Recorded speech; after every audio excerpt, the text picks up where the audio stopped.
Pwede nyo rin gayahin itong ganitong setup mga boss. Sundan nyo lang ang aking ginawang mga connection.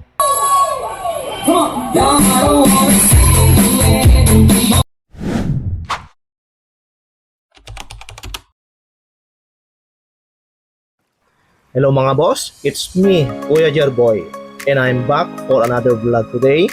Bago ang lahat, ang amin pong location, DBC Furnishings, Balzain East, Tuguegarao City, back of 7-Eleven. We offer cash and installment basis. Sa mga gustong mag-avail, punta lang po kayo sa aming location. Madali lang hanapin. Trevox Audio Professional, bagong brand ngayon na unti-unting nakikilala.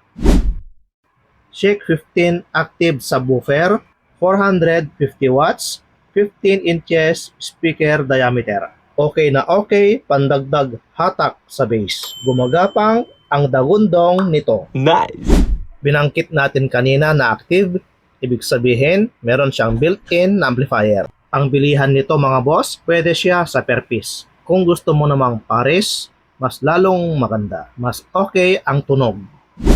Ang pwede nating ipares na two-way Trevox mid-high, Trend 12A, active speaker system, 12 inches mid-bass driver, 1000 watts, 130 decibel, plastic molded case, Class D built-in amplifier. Ang setup natin, 15 inches ang kanyang active na subwoofer at 12 inches naman ang kanyang active mid-high. So okay lang siya mga boss. Pwede ka rin gagamit ng 10 inches na mid-high. Compatible rin siya dito sa ating active na subwoofer. Huwag lang 15 inches na mid-high para hindi masapawan ang sub. Para makontrol natin ang audio, kailangan natin gumamit ng mixer Trevox Fader 8 na 8 channel. Ito na ang kanyang actual na itsura mga boss. 9 band na ang kanyang graphic equalizer. Mostly ang makikita mo hanggang 7 band lang. Meron na rin siyang digital effects. Ang kanyang mga output, group 1 and 2, auxiliary 1 and 2, maliban pa ang kanyang main out. Marami siyang specs.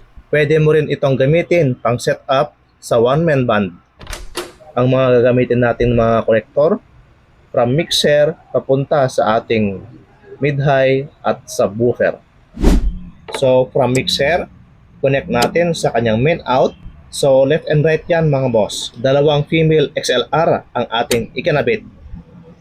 Sa dulo, connect natin sa line in ng mid-high.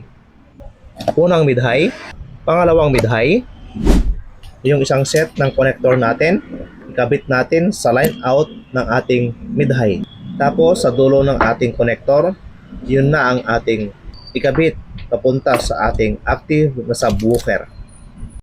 Sa line in natin i-connect. Be sure na okay ang pagkasaksak para hindi siya umugong once na naka-on na. Connected na lahat ng mga connectors at bago natin i-power, ibaba muna natin ang main volume ng ating mixer.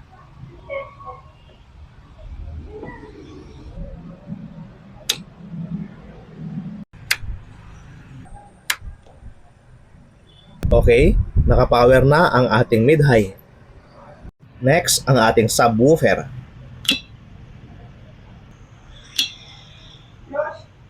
Dahil okay na lahat, testingin na natin.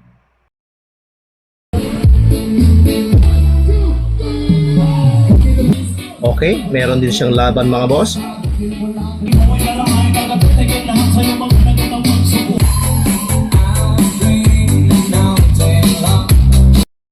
Pwede nyo rin gayahin itong ganitong setup mga boss. Sundan nyo lang ang aking ginawang mga connection.